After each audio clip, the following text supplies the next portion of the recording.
There are things out there, beyond human understanding. Things we are never allowed to see. My name is Colonel Daniel Mercer. I was a test pilot, a decorated Air Force officer, and an astronaut. But my name never made it into the NASA history books. You see, my mission never officially happened. It was 1975. The world believed Apollo was over. That man had taken his last steps on the moon. But that was a lie. My team had been sent on a secret mission, one so deeply buried that even the president might not know about it. We didn't go there to explore. We didn't go there to do science. We were sent to retrieve something, a black box from a satellite that crashed on the far side of the moon. A place where sunlight can't reach. A place where no human being is allowed to set foot. But when we landed, something was waiting for us. Watching us. Something ancient. Something inhuman. And if you're hearing this now, it means they never found me. For decades, the world believed that the Apollo program ended with Mission 17. They told us there was no reason to go back. That we had seen everything there was to see. But I know the truth.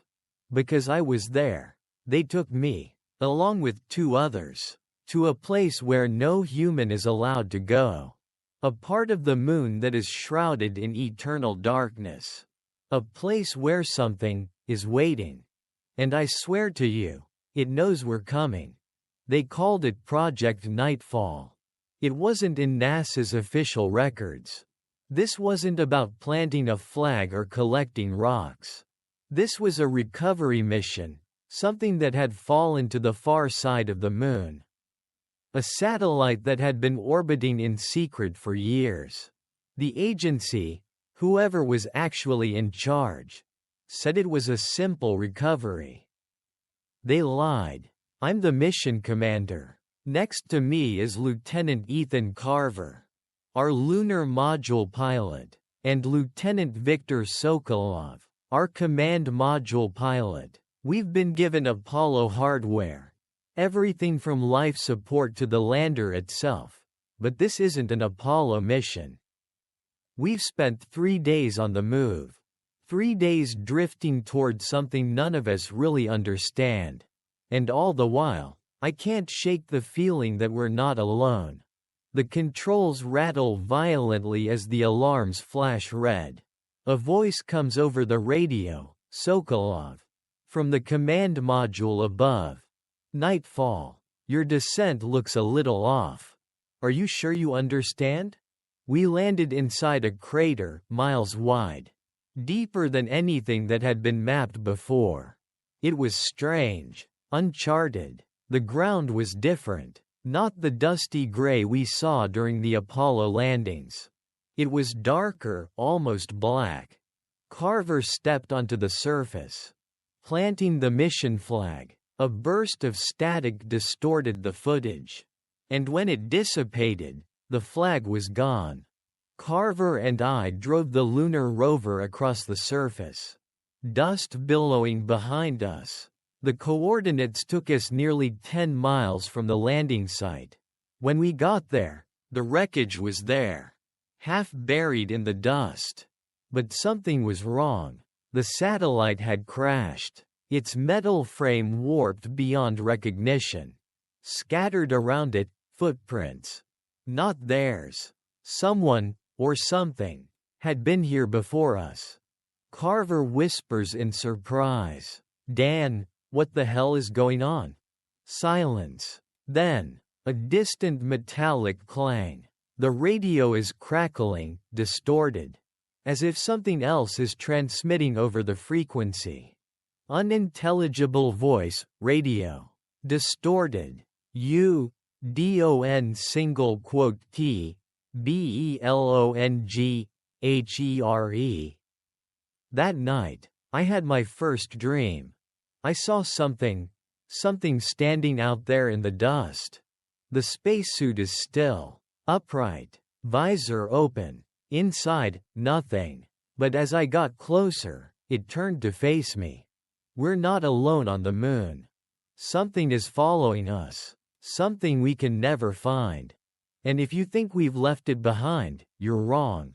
The moonlit landscape outside the lunar module looks pristine. Quiet, but something lurks in the shadows. It's completely silent out there. Just the rumble of the rover. The thump of my boots on the lunar dust. But the silence isn't comfortable. It's oppressive. We've found the crash site.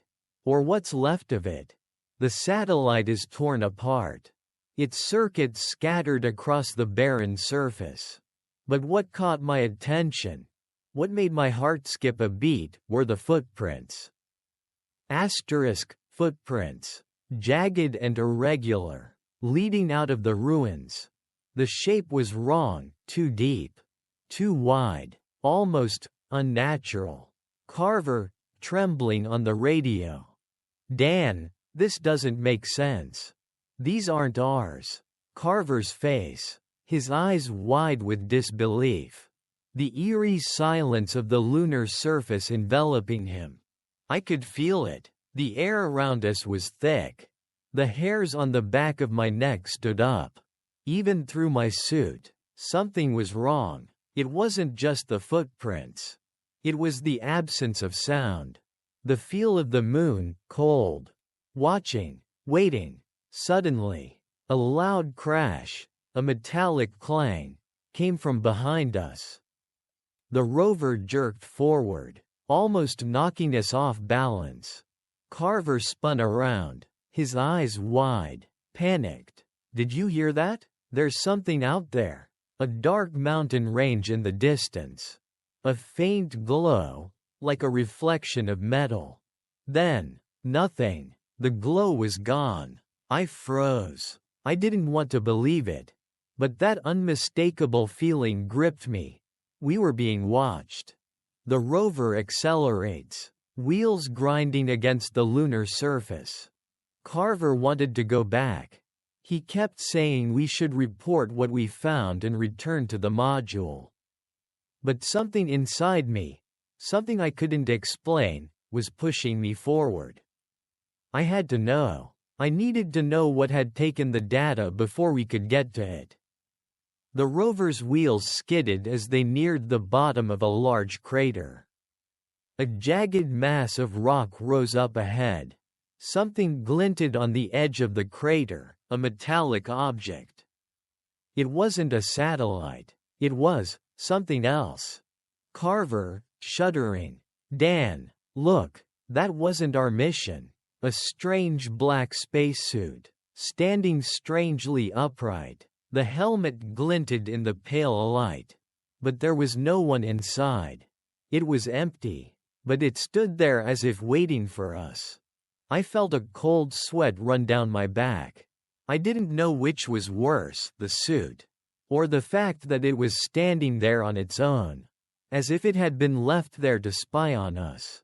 I reached out, shaking, and touched the suit. It was unnaturally cold. A loud, unpleasant hiss filled the air, like static from a radio, followed by a growl small, voice distorted and unintelligible. UARENOTALON. I jerked back, heart pounding, the sound of the voice still ringing in my ears. My breathing became rapid. Carver staggered, pulling me out of the suit. Carver, screaming, "What the hell? Who's on the fucking moon with us?" I staggered back, my eyes glued to the empty suit. In the distance, another flash, this time near the wreckage of the satellite. We couldn't tell if it was real or just their minds playing tricks. We weren't alone. I felt it. Something in the ground beneath us. A pulse. A hum that shook my bones.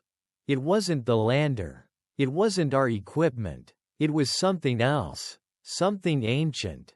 The rover is speeding back toward the lander. Dust rising behind us. But something is wrong. The tracks aren't the same. We're driving in circles now. As if being led. as if being manipulated. Carver, voice hoarse. Mercer, we haven't passed that rock field. Have we? It's the same place. Me, voice filled with fear. It's not the same rock. The terrain has changed. The landscape is changing around us. We're trapped in something we don't understand. Suddenly, a faint voice on the radio, barely audible, echoes through the static. The voice, clattering, desperate. Help me, please, help me. I freeze, eyes wide, reach for the radio, hands shaking. It's coming from the wreckage, the satellite. But it's not Carver. It's not me. It's someone else. I step out of the rover, heart pounding in my chest. The wind from the moon barely stirring the dust. I walk toward the source of the signal. Darkness closing in on me. As I approach the wreckage, I sense a presence behind me. I turn, and there, standing in the shadows, is a figure. Not a man. Not a man, something else, hidden in the cold, dark space of the moon. It's waiting for me, waiting for all of us. Suddenly, the figure rushed forward at a dizzying speed. Its body twisted in a way that no human could move. My heart stopped. I screamed in fear. No, no, I don't know how much time passed. It felt like hours. Maybe days. The airlock was closed. The hatch was bolted shut. But nothing made sense anymore. We were trapped. The screen flickered to me inside the lunar module. Looking out the window, the dark side of the moon loomed ahead. Its surface as cold and unfeeling as space itself. A faint static noise echoed in the background. I thought I heard the worst, whispers, distortions. But then, the radio picked up something, a voice. Not English, but somehow recognizable. The radio signal is distorted. A low, husky sound that seems to vibrate through the static. The voice on the radio, distorted.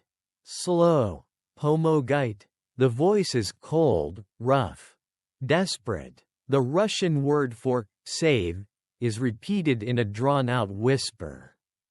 The desperation almost human. Mercer's eyes are wide, sweat beading on his forehead. He reaches for the radio. Trembling, my heart is pounding. I don't know where that signal is coming from. I thought we were alone. But that voice, it can't be. It's coming from somewhere nearby. There are other people here.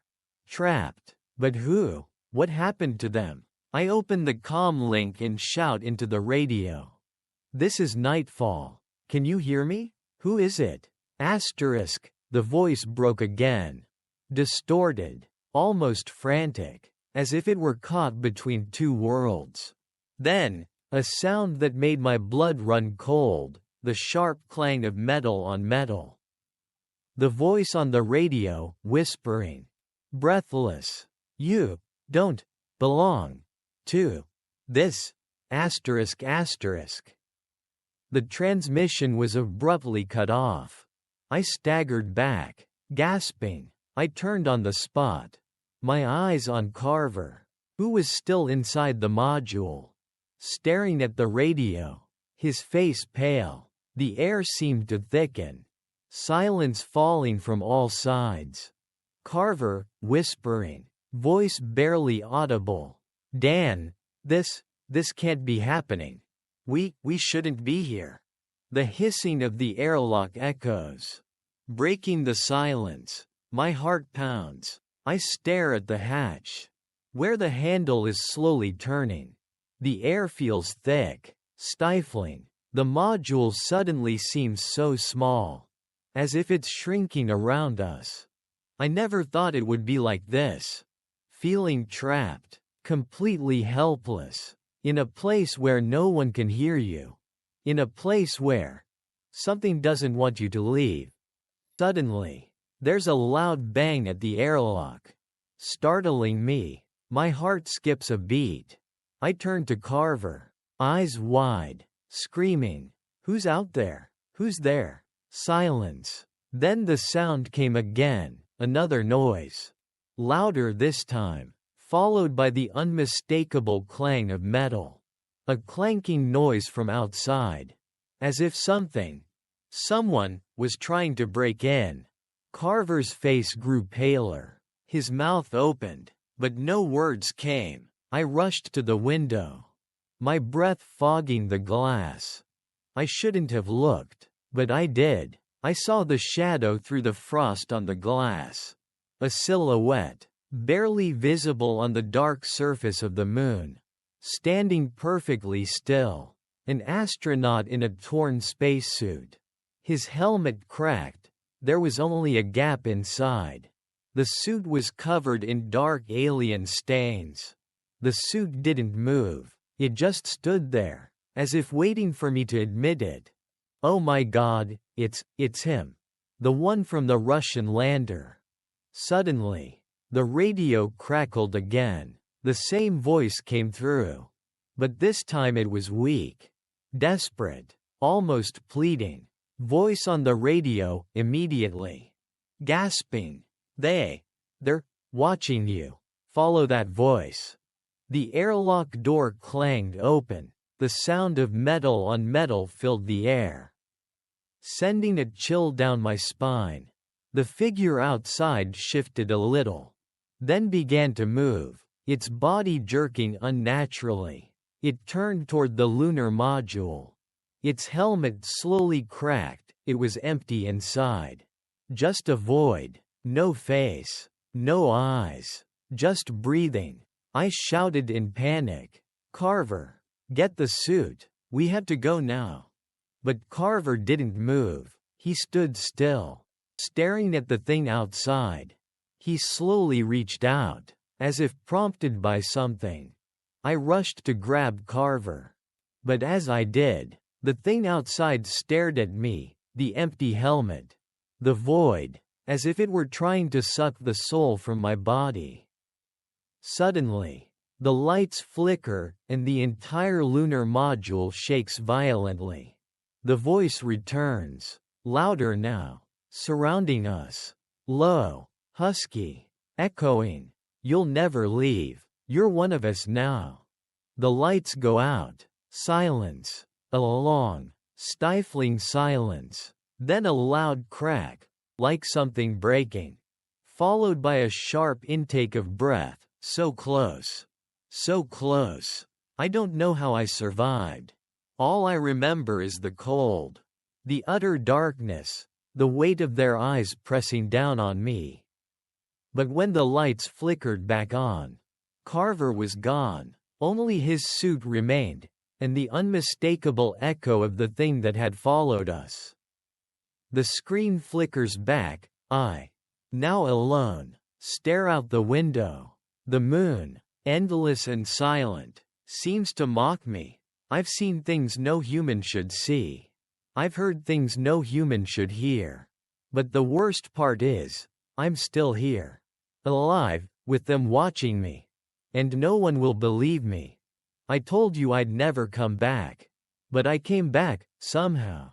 What happened on that mission, on the dark side of the moon, will haunt me for the rest of my life. The voices that followed us, it never really left. I still hear it. Every time I close my eyes, I can hear their whispers. And sometimes, just sometimes, I can feel them looking at me.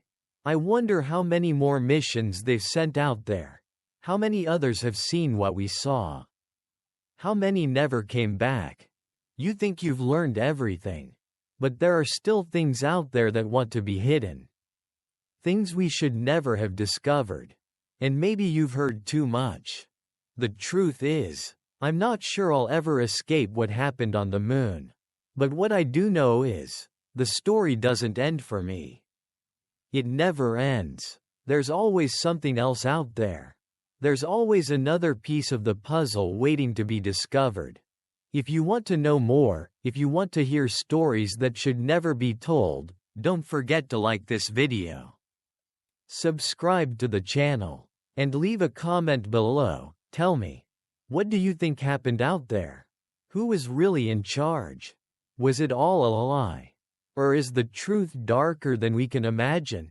The truth, no matter how dark or terrifying, is something we must confront, even when it feels too heavy to bear. In the eerie silence of space, Colonel Daniel Mercer's story shows us the dangers of hiding from the unknown, of burying truths that refuse to stay hidden. Just as the secrets of the moon came back to haunt him, the things we choose to ignore or deny, whether they are in our personal lives or in the world around us, can fester in the darkness, waiting for the right moment to emerge. Mercer's struggle is a powerful reminder that we cannot escape what we refuse to face.